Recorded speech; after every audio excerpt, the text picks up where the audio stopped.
오늘 우리에게 주시는 하나님의 말씀은 예레미야 24장 말씀입니다. 예레미야 24장 1절에서 10절까지 말씀, 제가 가진 성경으로 구약성서 1088페이지에 있습니다. 예레미야 24장 1절에서 10절까지 말씀입니다.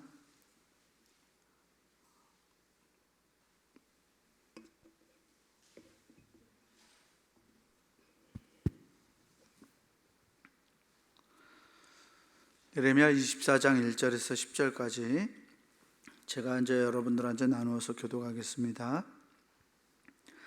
바벨론의 느부갓네살 왕이 유다 왕 여호야김의 아들 여고냐와 유다 고관들과 목공들과 철공들을 예루살렘에서 바벨론으로 옮긴 후에 여호와께서 여호와의 성전 앞에 놓인 무화과 두 광주리를 내게 보이셨는데, 한 광주리에는 처음 익은 듯한 극히 좋은 무화과가 있고 한 광주리에는 나빠서 먹을 수 없는 극히 나쁜 무화과가 있더라. 여호와께서 내게 이르시되 예레미야야, 내가 무엇을 보느냐 하시매 내가 대답하되 무화과이온데 그 좋은 무화과는 극히 좋고 그 나쁜 것은 아주 나빠서 먹을 수 없게 나쁘니이다 하니, 여호와의 말씀이 또 내게 임하니라. 이르시되 이스라엘의 하나님 여호와께서 이와 같이 말씀하시니라. 내가 이곳에서 옮겨 갈대아인의 땅에 이르게 한 유다 포로를 이 좋은 무화과 같이 잘 돌볼 것이라. 내가 그들을 돌아보아 좋게 하여 다시 이 땅으로 인도하여 세우고 헐지 아니하며 심고 뽑지 아니하겠고, 내가 여호와인 줄 아는 마음을 그들에게 주어서 그들이 전심으로 내게 돌아오게 하리니 그들은 내 백성이 되겠고 나는 그들의 하나님이 되리라. 여호와께서 이와 같이 말씀하시니라. 내가 유다의 왕 시드기야와 그 고관들과 예루살렘의 남은 자로서 이 땅에 남아있는 자와 애굽 땅에 사는 자들을 나빠서 먹을 수 없는 이 나쁜 무화과 같이 버리되 세상 모든 나라 가운데 흩어서 그들에게 환난에 당하게 할 것이며 또 그들에게 내가 쫓아보낼 모든 곳에서 부끄러움을 당하게 하며 말거리가 되게 하며 조롱과 저주를 받게 할 것이며, 내가 칼과 기근과 전염병을 그들 가운데 보내 그들이 내가 그들과 그들의 조상들에게 준 땅에서 멸절하기까지 이르게 하리라 하시니라. 아멘. 우리 주님께서 주시는 평화와 은총이 오늘 새벽 기도회로 하나님께 나아가는 우리 교우들에게 함께하기를 주의 이름으로 축원합니다. 오늘 새벽 예레미야 24장 말씀을 통해서 은혜를 나누고자 합니다. 예레미야서에 보면 이 선지자가 본 환상이 두 가지가 기록되어 있어요. 첫 번째 환상 이야기는 예레미야 선지자가 소명을 받았던 때, 그러니까 1장에 기록되어 있는데요. 소명을 받았을 때 본 살구나무 가지와 끓는 가마의 환상이고요. 두 번째 나오는 환상 이야기가 오늘 예레미야 24장에 무화과 광주리에 담겨져 있는 무화과 환상입니다. 1절 말씀을 보면 예레미야 선지자가 이 환상을 본 그 시대적 배경과 그 환상의 내용이 무엇인지를 우리에게 보여주고 있는데요. 1절을 제가 다시 읽어보겠습니다. 바벨론의 느부갓네살 왕이 유다 왕 여호야김의 아들 여고냐와 유다 고관들과 목공들과 철공들을 예루살렘에서 바벨론으로 옮긴 후에 여호와께서 여호와의 성전 앞에 놓인 무화과 두 광주리를 내게 보이셨는데, 아멘. 주전 579년에 바벨론 제국이 남한국 유다를 침공했습니다. 바벨론 제국은 남한국 유다에 쳐들어와서 이 유다 왕 여호야김의 아들 여호야긴이라고도 하는데요, 나중에 왕위를 이어받는데 이 여호야김의 아들 왕자를 잡아가고 여호야김의 아내, 그러니까 왕자의 어머니와 아내, 그리고 내시를 비롯한 방백들, 고관들, 이런 사람들의 포로로 붙잡아 갔습니다. 바벨론 제국이 이 예루살렘을 1차 침공했을 때 성전과 왕궁에 있던 보물들, 그리고 예루살렘의 유능한 장인들, 대장장이들, 유다의 핵심 인재들을 사로잡아 갔다고 열왕기하 24장에서는 기록하고 있습니다. 그래서 열왕기하에 보면 성전의 금그릇이 산산조각 나고 예루살렘에는 비천한 자만 남게 되었다라고 말합니다. 임진왜란 때도 그랬었나요? 임진왜란 때도 일본이 우리나라를 침공했을 때도 우리나라의 도자기 만드는 장인들, 여러 장인들을 일본 땅으로 가져갔던 역사가 있는데요. 바벨론도 그러했던 것 같습니다. 자기들의 제국에서 쓸만한 인재들을 다 데려갔죠. 이렇게 사람들이 포로로 잡혀간 상황에서 하나님은 예레미야에게 환상을 보여주십니다. 이 환상은 하나님의 성전 앞에 놓여져 있는 두 개의 무화과 광주리였는데요.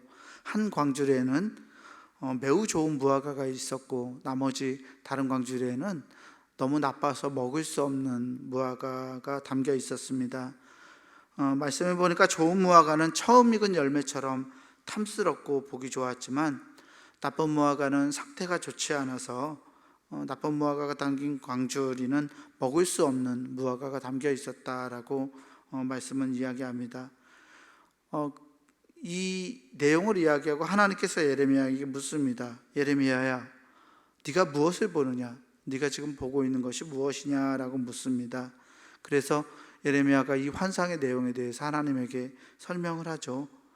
하나님이 다시 물으신 이유는 이 환상의 내용을 선지자에게 다시 한번 각인시키기 위함이었습니다.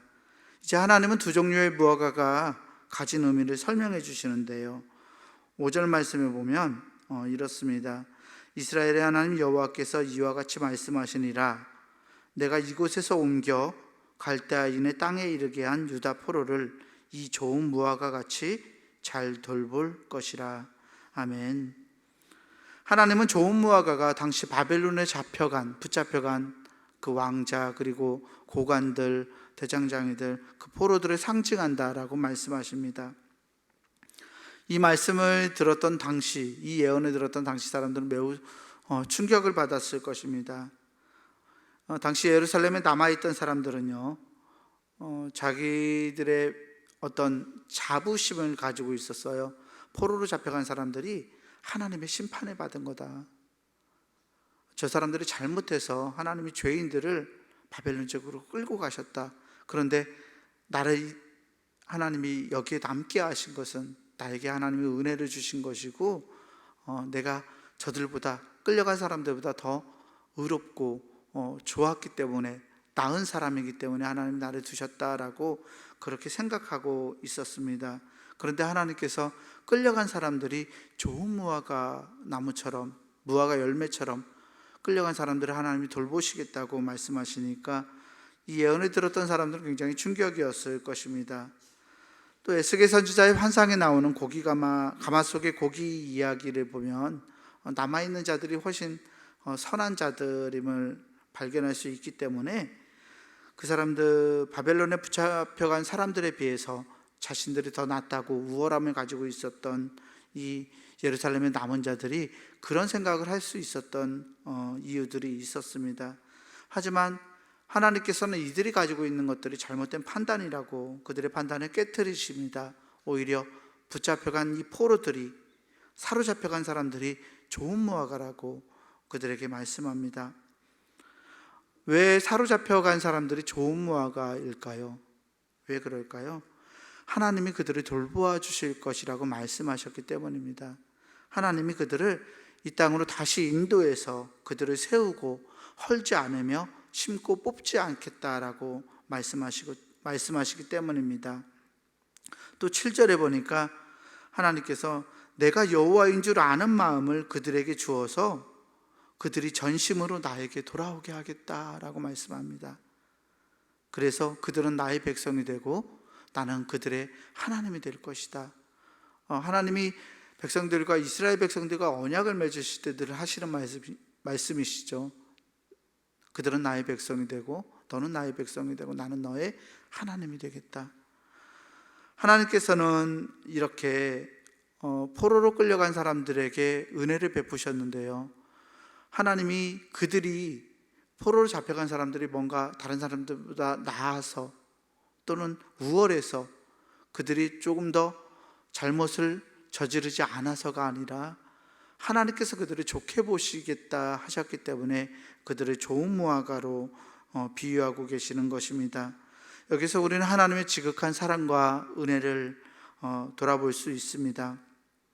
하나님은 포로로 붙잡혀간 사람들이 하나님은 하나님인 줄 알고 전심으로 돌아와서 하나님과 자기 백성과의 관계를 회복하기 바라셨습니다. 그래서 그들에게 새 마음을 주시고 새로운 언약 관계로 나아가게 하실 것이라는 말씀입니다. 때로 우리들이 살아가면서 환난을 경험할 때가 있어요. 포로로 붙잡혀간 사람들이 느꼈을 그런 뭐라고 할까요? 슬픔, 그리고 무서움, 두려움, 이런 감정들에 우리가 휩싸일 때가 있습니다. 세상을 살아가면서 하나님이 나를 돌보시지 않는 것 같은 그런 어려운 상황에 처할 때가 있어요. 그런데 하나님께서는 결코 우리를 놓지 않으시는 분이라는 것을 오늘 말씀을 통해서 우리가 기억했으면 좋겠습니다. 우리가 볼 때 조금 어렵고 힘든 사건이지만 하나님께서는 이 사건을 통해서도 나를 성숙시키시고 나를 통해서 나와 함께 하나님이 언약을 맺으시고 나와 함께 하나님의 나라를 일구어 가실 것이라는 희망을 하나님의 말씀 가운데서 발견할 수 있는 우리가 되었으면 좋겠습니다. 8절에서부터 10절까지 마지막 말씀은 나쁜 무화과 광주리에 담겨있는 나쁜 무화과 열매가 상징하는 것들을 바라보게 합니다. 유다왕 시드기야와 고관들, 그리고 예루살렘에 남아있는 자들, 또 바벨론 제국의 침공을 피해서 이집트 땅으로 도망했던 사람들을 가리킵니다. 하나님은 그들을 나쁜 무화과처럼 넘겨주겠다고 말씀하십니다. 하나님은 이 남은 자들을 세상 모든 나라들에 흩으셔서 환난을 당하게 하고 수치와 조롱, 비웃음과 저주를 받게 하겠다고 9절에서 말씀합니다. 또 10절에서는 칼과 기근과 전염병을 보내어서 그들과 그들의 조상들에게 준 땅에서 그들을 끊어내겠다고 하나님은 말씀하십니다. 왜 예루살렘에 남겨진 사람들에게 이런 심판의 메시지가 선포되었을까요? 왜 예루살렘에 남아있는 자들을 하나님은 멸망시키겠다라고 말씀하셨을까요? 예루살렘에 남아있던 자들이 예언자의 말을 듣지 않았기 때문입니다. 남아서도 포로로 끌려가는 것을 보고 나서도 그들은 여전히 돌이키지 못하고 자신들이 가진 어떤 우월함, 포로로 잡혀간 사람들보다 낫다라는 그 우월감에 사로잡혀서 다시 하나님께 돌아오지 않고 또 마음을 하나님께 돌이키지 않은 채로 살아갔기 때문입니다. 이집트 땅으로 피해갔던 사람들은 힘과 능력이 있었던 사람들일 것입니다. 이집트 애국과의 그 뭐라고 할까요? 협력 관계에 놓여 있었던 사람들이었기 때문에 그들은 자신들의 몸을 살기 위해서 애굽으로 피해갔죠. 하나님은 그런데 이집트에 의존해서, 강국에 의존해서 피했던 그 사람들도 다시는 이 땅에 발붙이지 못할 것이고 그들을 멸하시겠다고 말씀합니다. 하나님이 아닌 다른 것들, 자신들의 힘과 자신들의 권세와 능력에 자기들의 삶을 의지했던 사람들의 최후가 어떠한지를 하나님의 말씀을 통해서 보여주고 있습니다. 포로 생활을 면하게 된 것이 자기들의 공로가 아님에도 불구하고 그들은, 예루살렘의 남은 자들은 그런 착각에 빠져 있었고 예언자를 통해서 선포되는 하나님의 말씀을 듣고 자기의 삶을 돌이키려 하지 않았습니다. 결국 예루살렘의 남은 자들은요, 주전 587년 바벨론 제국이 두 번째로 이 남한국 유다를 침공하게 됐을 때 예루살렘의 멸망을 직접 경험하게 되고 그것을 목도하게 됩니다. 오늘 말씀을 통해서 우리는 어떤 열매가 되어야 할지를 생각해 보아야 할 줄 압니다. 여러분들은 좋은 무화과 열매이십니까? 아니면 나쁜 무화과 열매이십니까? 내가 내 삶을 누구에게 의지하고 살아갑니까? 내가 어려움이 당했을 때 그 어려움을 두고서 하나님의 뜻을 돌이켜 볼 수 있다면 우리는 좋은 무화과 나무 열매일 줄 믿습니다. 바라기는 우리 모든 성도들이 이 좋은 무화과 열매처럼 어떠한 상황을 맞이해도 하나님께서 주시는 사랑과 은총 아래 거할 수 있는 자들 되기를 소망합니다. 그래서 하나님이 우리를 부르시고 나의 하나님이 되시겠다라고 약속하실 때 하나님의 손을 부여잡고 하나님과 함께 귀하고 복된 삶을 누려갈 수 있는 우리 교우들 되기를 주의 이름으로 간절히 축원합니다. 기도하겠습니다. 은혜로우신 아버지 하나님 감사합니다. 하나님, 세상을 살아가면서 우리가 어려움을 당할 때에 하나님을 저버리거나 하나님을 떠나가는 자들 되지 않게 하여 주시옵소서. 내가 가진 힘과 내가 가진 능력과 나의 의지로 세상의 환난을 피하려 우리가 생각하진 않았는지 우리의 삶을 돌아보게 됩니다. 하나님, 우리가 어떤 상황에 처해 있든지 하나님께서 주시는 그 사랑과 은총의 손길을 벗어나지 않는 우리 되게 하여 주시옵소서. 어려울 때는 더욱더 하나님께 기도하고, 또 우리가 잘 되고 행복하다 할 때는 하나님께 감사와 영광을 돌리며 그 감사를 끊이지 않는 우리들의 삶이 될 수 있도록 하나님 우리를 주장하여 주시옵소서. 우리에게 베풀어 주시는 주님의 사랑과 은총을 날마다 누리고 그 복된 길 안에서 살아갈 수 있는 하나님의 자녀가 되게 하시고, 이를 인해서 하나님이 나의 하나님이심을 확신하고 살아갈 수 있는 우리의 삶이 될 수 있도록 하나님 우리의 길을 주장하여 주시옵소서. 우리 구주 예수 그리스도 이름으로 감사하며 간절히 기도하옵나이다. 아멘. 하늘에 계신 우리 아버지여, 이름이 거룩히 여김을 받으시오며 나라가 임하시오며 뜻이 하늘에서 이루어진 것 같이 땅에서도 이루어지이다.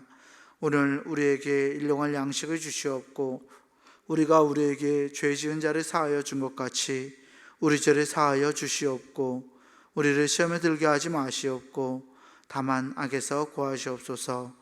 나라와 권세와 영광이 아버지께 영원히 있사옵나이다. 아멘.